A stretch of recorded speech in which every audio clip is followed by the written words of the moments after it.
All right, welcome back to the Ross Report, everybody. Day after, it feels like a Monday, but it's not. Day after the holiday. We're so proud and pleased to have in studio with us Michael C. Hill, who is our current interim city marshal for the city of Lafayette. Welcome, Michael. Thank you. Marshal. I should call you Marshal. No, I you should call should you call me. by You should call me Mike no, or no. Mike. Well, it's good to have you with us today. And I think, I know the legal community knows who you are because I have to tell you, to a person, when they first mentioned your name, you were going to be the interim city attorney, city marshal. Every one of them said, perfect choice, perfect choice. So the legal community knows you. But for the rest of the folks who may not know you, let's get a little background on Mike Hill. Well, I grew up in Baton Rouge with in radio and television. Actually, we were talking about Ron Yes. when I came on. He worked with my dad for a while, but I grew up in Baton Rouge.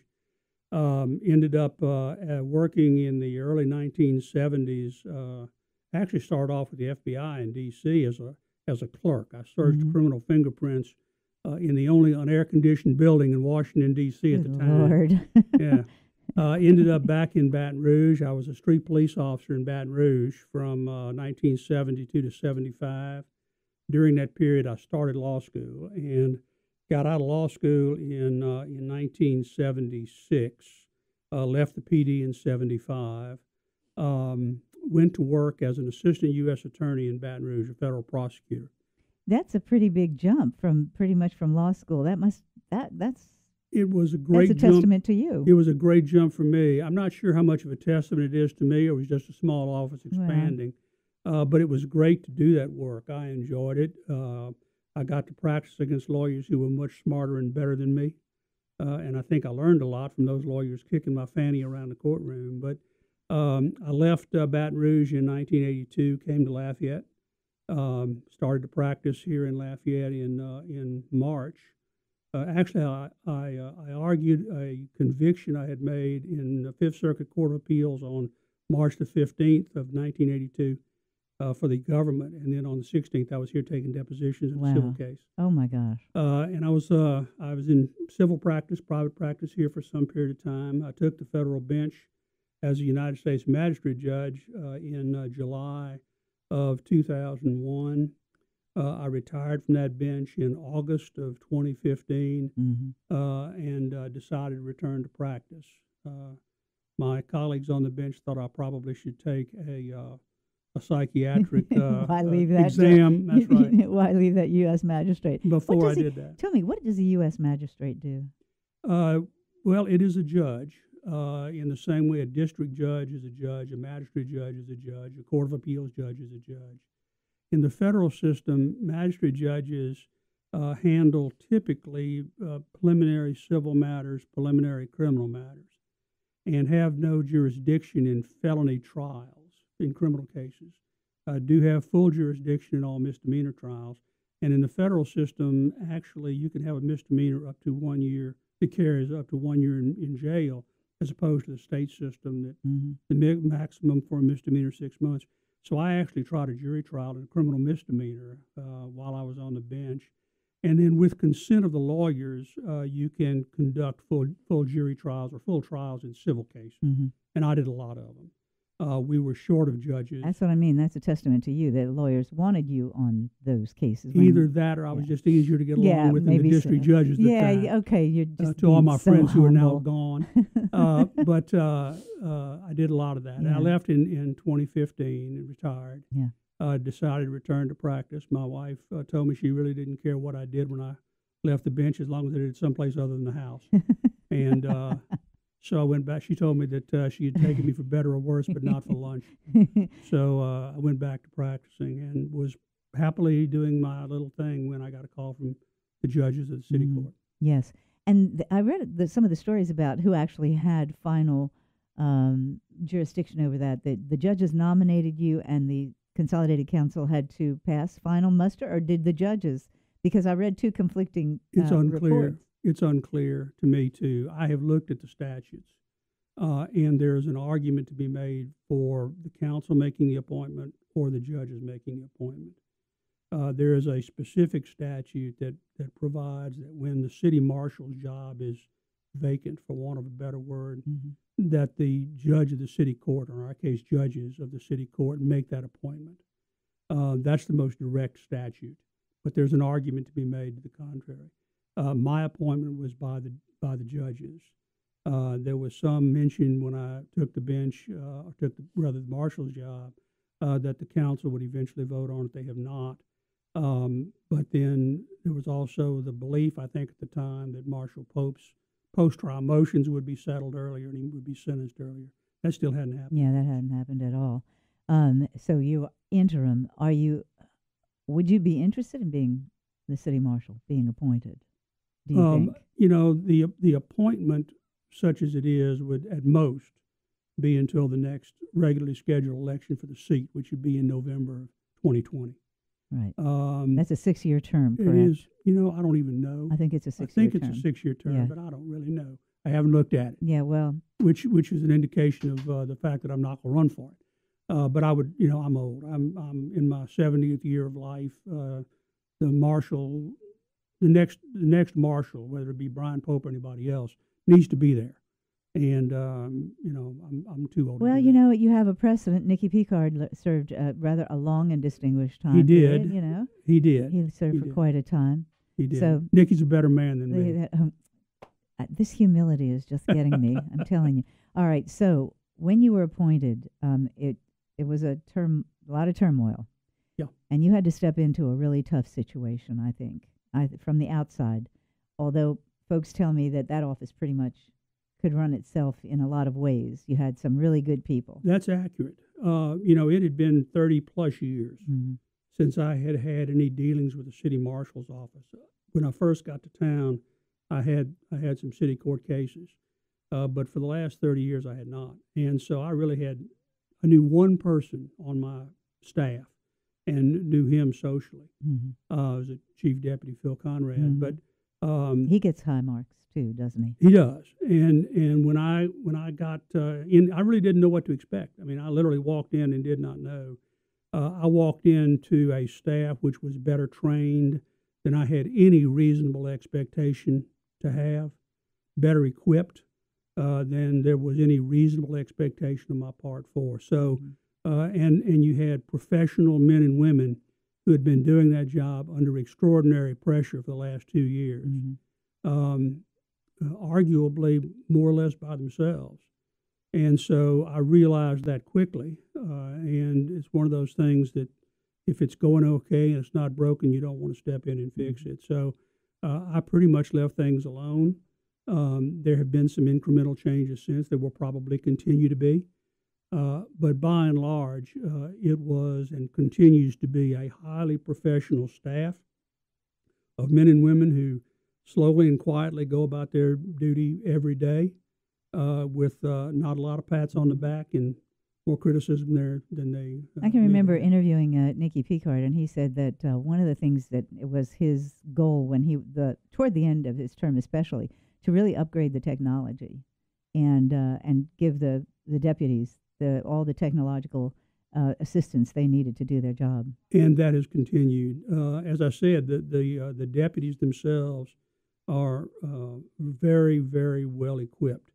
A lot of that's Nicky, but you have to give some credit to Brian Pope, too. Yeah, I mean, Brian was there for 3 years. He continued those upgrades and kept the training up to a very high standard. Well, and he had worked in the marshal's office for a long time. For a very long time. Yeah, I think what has happened to Brian is actually sort of a tragedy, sort of like an American tragedy. Could have been written by Sinclair Lewis. Nobody would argue that, I don't think. It is tragic. Yeah, it really is. Well, so we're going to take a break. We do need to take a break. But when we come back, I want to talk about just exactly what are the duties of a city marshal. We go round and round about that, and why can't the city police do that, or the sheriff, or can you have divisions within these law enforcement agencies? Why do we have to have a separate city marshal? So we'll come back with our interim city marshal, Michael Hill, right after these messages on the Ross Report, 232-1542. If you have any questions for Marshal Hill, love to hear from you. Don't go away.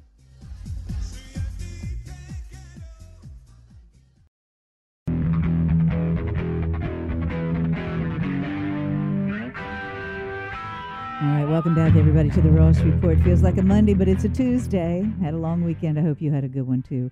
We have Michael Hill, our interim city marshal, in studio with us, finding out all things about him, city marshal's office, etc. And we've got a question from Tim. Tim, go ahead. You're on the Ross Report. Welcome. Hey, Well, Tim. good afternoon, Carol. Tim McNamara. Hey, how are you? Just fine. So it's been a little bit since we've talked. Has been. Your guest intrigues me because I've known him for a long time professionally. I'm a retired attorney of 57 years experience here in Lafayette. And well respected, we know. Well, thank you, Carol. It's very kind of you to say so. And I have, speaking of well respected, that's Mike Hill. That's what I'm really calling to say. It is brilliant that he's been appointed by the judges to be the City Marshal Interim. I wish he could be permanently, because he is. I knew him both as a practicing attorney, and when he was a practice attorney, and when he was a magistrate judge, and he was an excellent magistrate judge. He could have been a district court judge as far as I was concerned. He was wonderful. And I'm so proud of him for his appointment. It's a recognition of his quality and his character, and I'm very, very pleased. And I think I speak for most of the bar when I say that. Well, that's exactly what I heard too when he was appointed. I heard uniformity in high praise of Mr. Hill. So I think we're very fortunate to have him as our interim marshal, and maybe he'll consider staying on. You never know. That's strictly up to Mike. If he thinks he's done enough for us, well, I can agree with that. But if he wants to serve some more, I would think we certainly win by that decision. But that's up to him. He's at a point in his life. I know I got to a point 2 years ago where it was either take care of my practice or take care of my health, because I had some health problems. So I decided to hang it up and. Well, I know your clients miss you, Tim. That's another. Well, I miss the game. I miss the practice of law. I love the practice of law. I never worked a day of my life. And Tim, it's so good to hear. Yeah, it's good. Tell Ron I said hello. I will do. Will do. Great to hear from you, Tim. One of my favorite people. I got to be close friends with in undergraduate school at LSU, for God's sake. Yep. And that was way back there. We don't want to say how long that was. No, we don't need to talk about that. Yeah. Thanks, but Tim. Mike, congratulations. If you can think of, if I can be of any service to you, don't hesitate to call. I got a lot of time on my hand these days, and if you need some help, I'll be happy to pitch in. Thank you, Tim. I can't believe that's Tim McNamara saying all those good things about me, given the fact that we tied up on more than one occasion. But we tied up in the best tradition of lawyering. We fussed in the courtroom and then went out and got a beer. Mm-hmm. One of the great things about the profession. Tim was a good lawyer. Thank you, Tim. Thanks for the call. Yeah. Yes, he is a good lawyer. Now tell me, let people know why we have to have a marshal's office and what are the duties of the marshal's office. Well, to begin with, it's a constitutional office to start off with. But most people, I suspect, including many lawyers, don't really understand what the marshal's office does. We're not a police agency. Right. We are a marshal's agency, and we have several basic obligations. First of all is the security in the courthouse, the security for the judges, the security for the litigants, the security of the persons who come before our court. This is in city court. In city court, yes. Court. Right, because the sheriff provides for the district court. Provides that security in district court. Actually, we're closer to the U.S. Marshal Service, where the U.S. Marshal has primary obligation for the security in the federal courthouse, and primary security for the primary obligation for the security of the federal judges. We have that obligation for the city judges. Right. In addition to that, we serve as process server for the civil litigants in city court, of which there are a lot. We serve complaints, petitions, subpoenas, judgments, those kinds of things. The same thing that the sheriff does in the district court, and the same thing that actually private litigants do in federal court. And then finally, we execute the orders of the city judges. Typically, those are arrest warrants, bench warrants or other arrest warrants that are signed by the city judges. And we have a warrants division who actually go out and attempt to execute those warrants. We differ from the city police, with whom we are most usually associated. Identified, yes, exactly. We don't answer calls. You know, if you have a wreck, you call the police, and the police comes. We don't go out there. If you have an armed robbery, typically the police are dispatched. We're not dispatched. Having said that, we monitor that radio, and my deputies within the last year received or heard an armed robbery in progress call that city police officers were being dispatched to. I actually had two deputies, warrant deputies, who were right on top of the call. They jumped it, to police term. Right. They went on the radio and said, "We're here. We've got it. Send the backup." And those two deputies. So that's when they were on a warrant. Correct. They were going out to serve a warrant. And they heard this call on the radio. Because they don't normally do patrol. Right. Okay, but yeah. And they jumped it. Well, that's great that there's that cooperation. Well, there is a lot of cooperation, and I will get to that in a moment. But on that particular occasion, my deputies actually saw two people coming out of a store with weapons. They went into pursuit on foot. One of those perpetrators turned with weapon in hand. And the deputy who was chasing him on foot decided not to shoot, thought he was just checking over his shoulder. The gun didn't come all the way around, did not shoot. Pursued him a little while longer. The guy turned a second time. Again, the deputy, believing he wasn't going to fire, held his fire, which is a good thing for that man because I've seen that deputy shoot. He doesn't miss.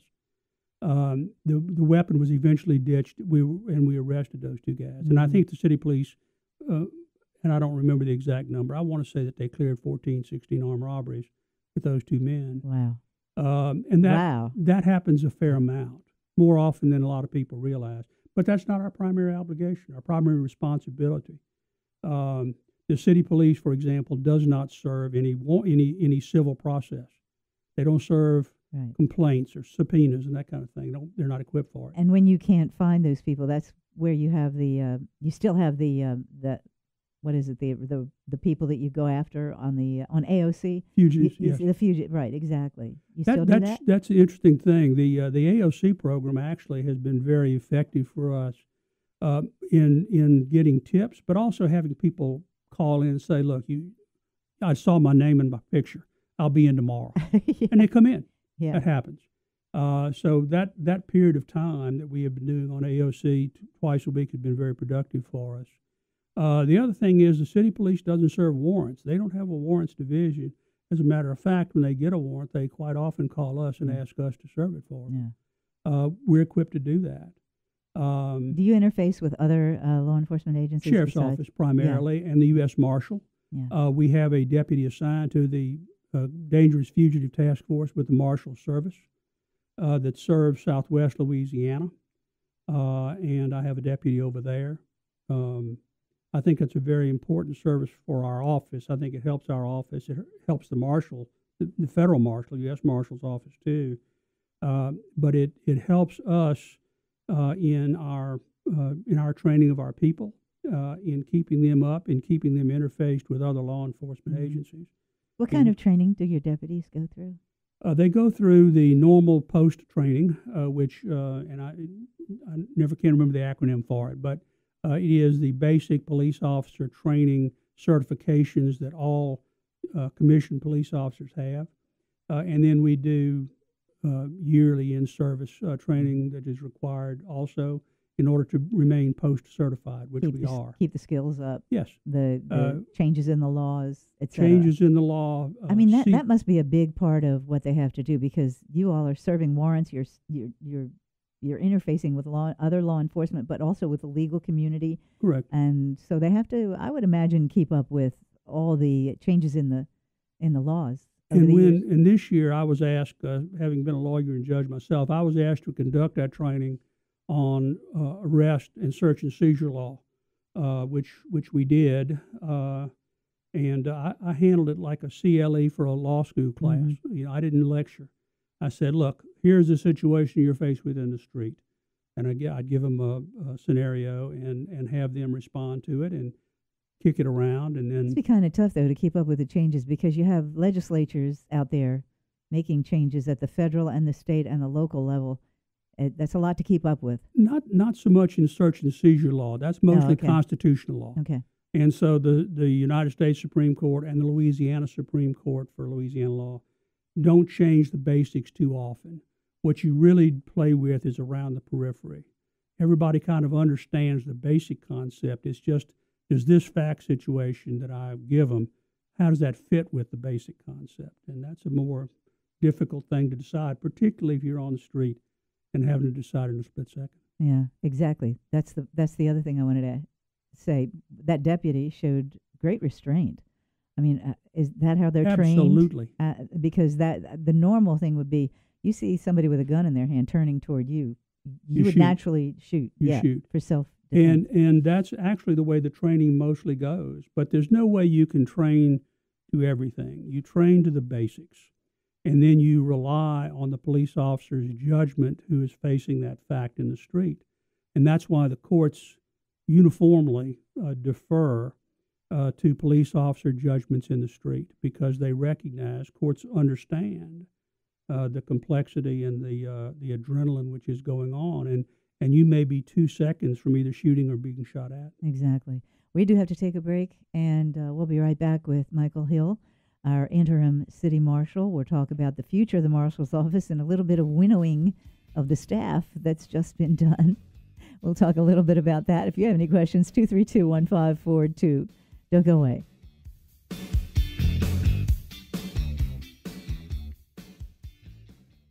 All right, welcome back to the Ross Report. Lots more to talk about with Michael Hill, who is the interim city marshal. Marshal, tell me about this. You did winnow down the staff, and I have a feeling that some of these associate deputies, et cetera, some of that might have had to do with budget issues, and some of it might have... It did not. It didn't? No, the deputies whose commissions I recalled were unpaid and were not compensated. Oh, okay. So it had no budget effect at all. It was just a matter of me not knowing many of them, hardly any of them. Well, I mean, some of them were political appointees, of course. I mean, it goes with the territory. You have an elected official. It does in historically it has. I can say that. You can. I'm not going to. No, you're not going to say it. Historically it has. Not with all of these people, but historically it has. Yeah. It was just a matter of me not knowing them and not really thinking it was appropriate for my office to have deputized people who were not properly trained. Because you can't partially commission somebody. If you commission them, they're a full deputy. You're still liable. They've got it. Yeah. And so. All right. So going forward, what kind of budget are you working with? Are there any issues related to that? There is. We've got a budget that is financed by the city parish. Although my deputies are not parish employees, they are paid by the parish. I've got a payroll of about just under $1.1 million. There is my total budget is about 1.516. The rest coming from fines and it's fees coming and from sort of a couple of sources. Okay. One is for court costs. Yeah. Okay. Those are way down. I mean, they're down 50% in 3 years, Carol. Attributable to what? To the lessened number of traffic tickets and misdemeanor arrests that are coming into our court. The traffic tickets in this city are way down, and that's the primary outside funding for the office. But that's through city police, correct? It is through the city police, yes. Okay.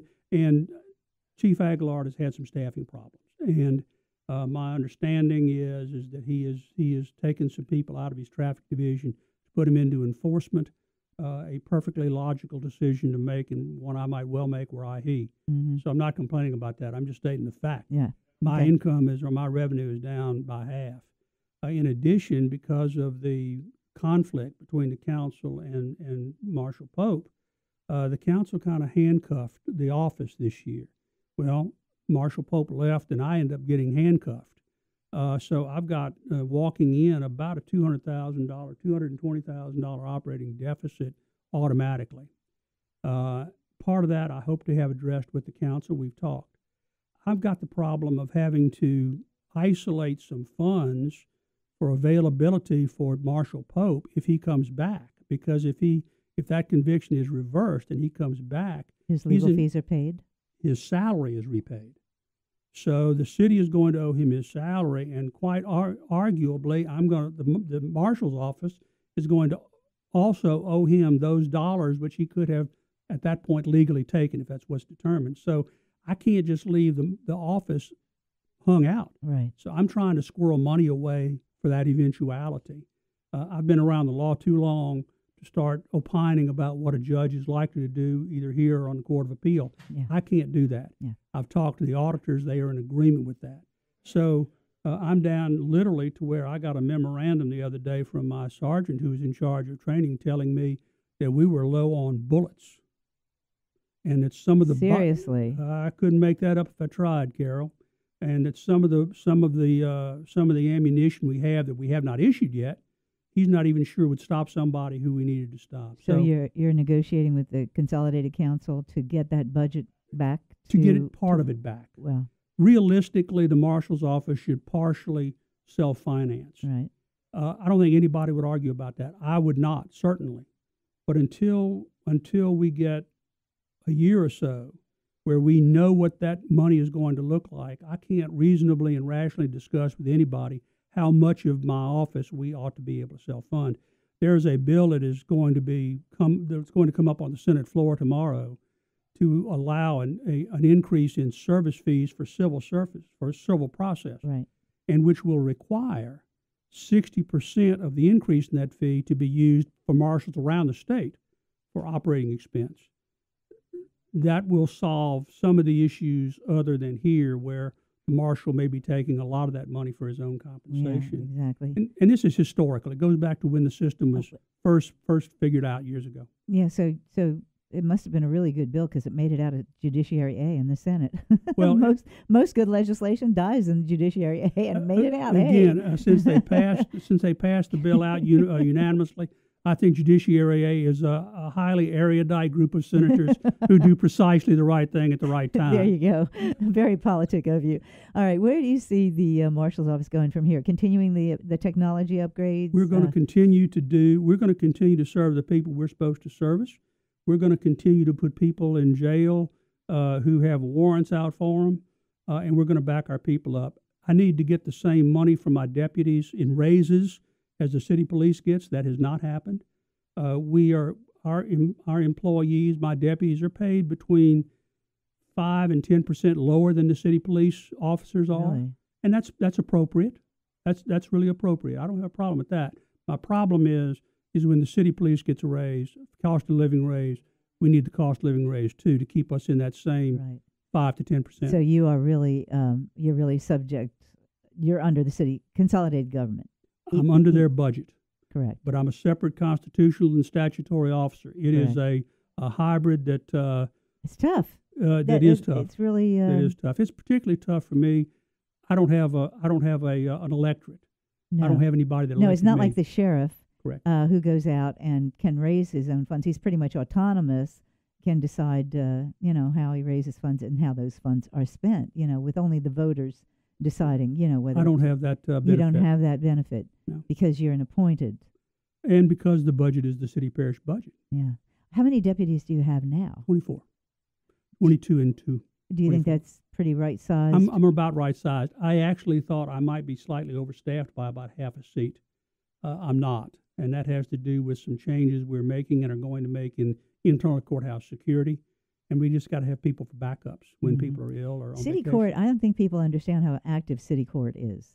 It's pretty active. Within the last year, and I'm off the top of my head, we will have confiscated probably between 300 and 500 weapons coming into the courthouse. Good Lord. Coming into the courthouse? Mm-hmm. Yes. So what kind of security is there? Metal detectors? We have a metal detector, and we have a full-time deputy at the front door. One of the toughest guys I know. He's a former command master sergeant in the Louisiana National Guard I'll remember with that multiple combat tours. All right. Now, recently you did some high-profile winnowing of the staff. Shaquille O'Neal, who now lives in Florida, I believe, and Congressman Higgins, who is, I think he's on duty with the Attorney General now. Yeah, right? we did. I recall the commissions after Congressman Higgins came in and surrendered his. Yeah. So I did not recall his. Right.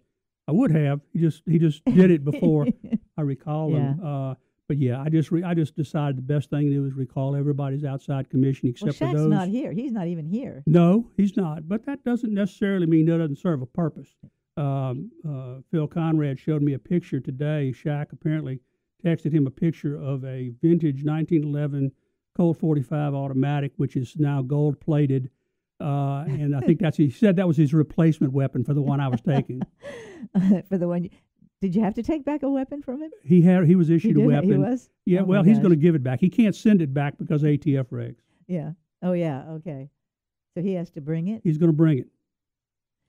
All right, so now we get down to the real nitty gritty. I know you're not taking that additional funding because I'm not. That's that was the no. Do you find that the compensation for the city marshal is realistic? No. That would go along with all your deputies also being below what the normal pay raise scale is. In part, it does.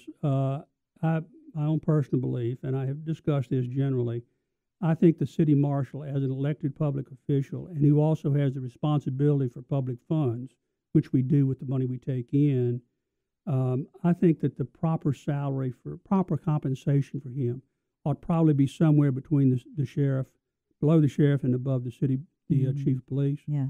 I don't think. So when you said hybrid, I misspoke. You're not appointed, but your budget is controlled by an agency, appointing agency. But you get elected. Well, you were appointed, but the city marshal is an elective position. Yes, it is, but the budget is controlled by the city parish. Yeah, that's a problem. Yeah. I think that it is unrealistic for the city parish to fund the totality of the marshal's salary. Frankly, I think that it needs to be a hybrid, in part with the appropriated salary from the city parish, and in part from those fees that Marshal Pope was charged with illegally taking. I think the law needs to be changed to allow for the marshal to retain part of that on his own warrant, so that it doesn't affect the city parish. Well, and the court, the Attorney General's opinion for Shreveport and Lafayette was because they receive funding from the local government. It was really because of a specific state statute that was enacted in 1980, and nobody can really tell me why it was enacted. That sounds like a job for a city marshal who used to be a magistrate. It's one I'd like to be able to address while I'm still here. Well, you hear the music. Thanks so much, Mike Hill. It's been a pleasure getting to know you and having our listeners learn about you and about the city marshal's office and being reassured that it's in very good hands. Well, thank you very much. It's been a pleasure to be here. Thank you for having so me. much. And one of these days we'll do that story about all that stuff that went on in Baton Rouge with my husband and J.C. Polites and your dad, Walter Hill, and the governor. And both of them interfacing with her along. That would be an interview for another day. Another day. Yeah. Thanks again, Mike Hill. Hey, we'll be back.